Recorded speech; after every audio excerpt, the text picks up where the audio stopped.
Archbishop of Canterbury resigns from the House of Lords in shame.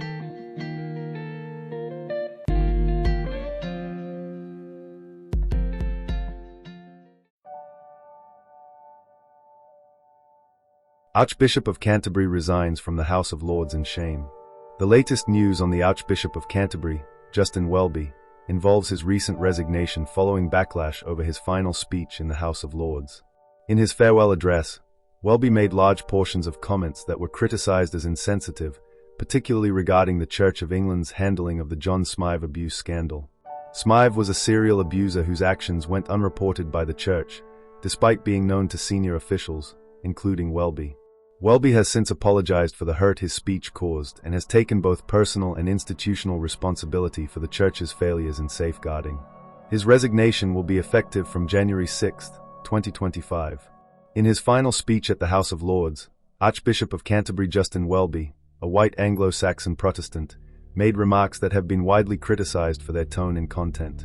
Welby referenced the fallout from the Makin review, which investigated the Church of England's handling of abuse allegations against John Smyth. He stated that the severity of the situation required a head to roll, and made a controversial joke about a 14th-century predecessor, Simon of Sudbury, whose head was used in a football match after being beheaded.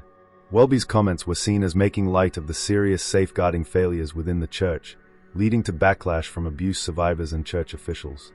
He later apologized for the hurt his speech caused, acknowledging that his words were insensitive and caused further distress to those affected by the abuse. The Makin review was an independent investigation into the Church of England's handling of abuse allegations against John Smyth, a barrister and former priest. The review, led by Makin, concluded that Smyth was one of the most prolific serial abusers associated with the Church, and that his actions went unreported and covered up by Church officials. Key findings of the review included: Smyth's abuse was prolific and abhorrent, affecting as many as 130 boys and young men over 5 decades in 3 different countries. Despite being aware of Smyth's actions, the Church failed to report him to the police in 2013, which could have led to his prosecution. The Church's response to the abuse allegations was described as wholly ineffective and amounted to a cover-up. Archbishop Justin Welby, who officiated the state funeral of Queen Elizabeth II on September 19, 2022 and crowned King Charles III on May 6, 2023, initially declined to resign when the report was published, but later took personal and institutional responsibility for the Church's failures and announced his resignation. He acknowledged that his handling of the situation was inadequate and expressed a profound sense of shame over the historic safeguarding failures. The Makin review made several key recommendations to address the Church of England's safeguarding failures and prevent future abuse. Here are some of the main recommendations. 1. Independent oversight. Establish an independent body to oversee the implementation of safeguarding measures, free from direct influence by senior Church officers. 2. International safeguarding procedures. Develop reciprocal safeguarding procedures with other Anglican institutions to ensure consistent protection across borders. 3. Mandatory reporting. Implement mandatory reporting within Church safeguarding policies to ensure all credible suspicions of abuse are reported and investigated. 4. Whistleblowing procedures. Strengthen whistleblowing procedures to ensure that concerns about abuse can be reported and addressed without fear of reprisal. 5. Training and education. Provide comprehensive training for all Church officers and staff on safeguarding policies and procedures.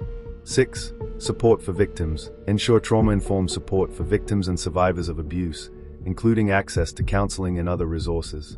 7. Review of policies. Conduct a thorough review of existing safeguarding policies and procedures to identify and address any gaps or weaknesses.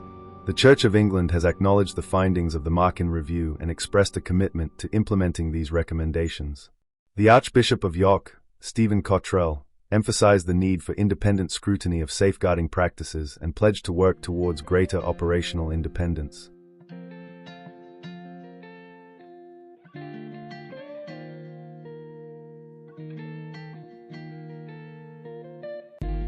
After resigning as Archbishop of Canterbury, Justin Welby, father of 5, has expressed his intention to focus on personal reflection and supporting victims of abuse. He plans to meet with survivors and continue advocating for better safeguarding measures within the Church. Additionally, he mentioned that he will be spending more time with his family and engaging in activities that bring him joy and fulfillment. It seems like a time for him to step back, reflect, and find new ways to contribute positively outside of his formal role. This is a good move for him because stepping back to focus on personal reflection, supporting survivors, and spending time with family can be incredibly restorative.